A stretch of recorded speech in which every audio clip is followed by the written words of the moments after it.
Hey, you hosers. We got a tornado warning has been issued for Saskatchewan for RM of Francis, including Vibank, Citlaley, and Odessa, and RM of Montmartre, including Assaboni Reservoir. Take shelter immediately. You know, A, I need to learn more Canadian slang. I love you, Canadians. And B, it seems like we're getting a large uptick in Canadian tornadoes, dude. This year, that's my guess. Hey, man, that Salton Sea earthquake swarm is quieting down, and so the probabilities of a larger nearby earthquakes are decreasing. However, we're still monitoring, and nobody really understands earthquakes 100%, so you never know, bro. Man, it is hot outside, so I'm just letting you know there is a brush fire burning in Lake Hughes in Los Angeles.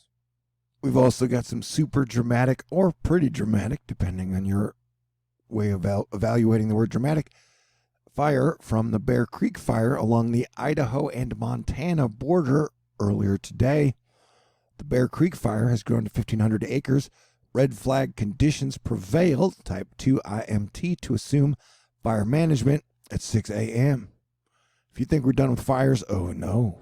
But yeah, Environment Canada meteorologists have issued a tornado warning near Francis. The Saskatchewan area, take it seriously. It'll be headed your way soon. I should keep this video short. Yo, dude, the East Coast is going to be getting quite a bit of flooding after Hurricane SES hit about a week ago. So, Maryland and surrounding areas, be on the alert. You're going to be seeing some heavy rainfall.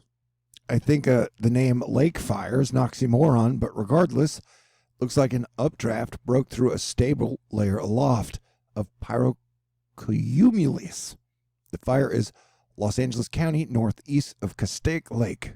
So, it's a scary looking fire, and it just broke out. Colorado getting in on the wildfire action. We have the Grizzly Creek fire flaring up as wind gusts outside Glenwood Springs. Today, zero containment. This pretty much just happened 2 hours ago. Several areas evacuated. I-70 has been shut down. It's hot outside, dude.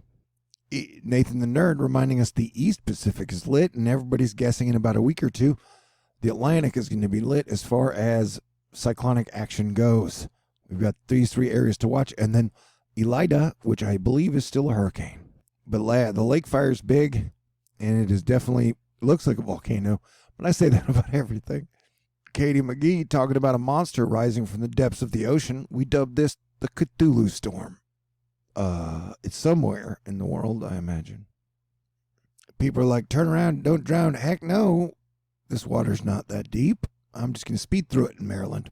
You don't see a lot of people driving through the rain in OLE section in historic Ellicott City across Papatasco River. Sirens mean get to higher ground.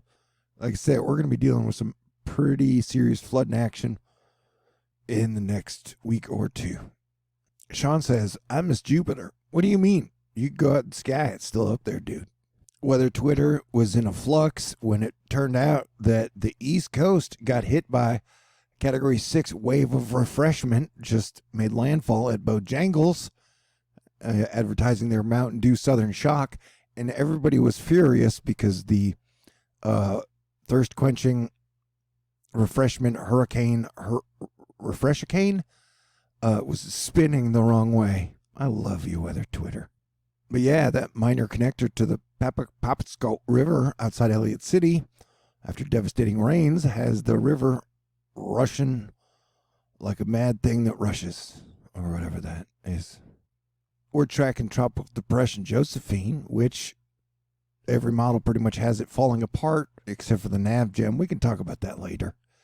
But you know, we've still got about a week left before the Atlantic lights up because the Maddie and Julian oscillation shifts from the east to the west, which the west being the Atlantic. Oh my God, I got my directions wrong. But yeah, eventually, you know, towards the end of August, we're going to start seeing some hurricane action, probably.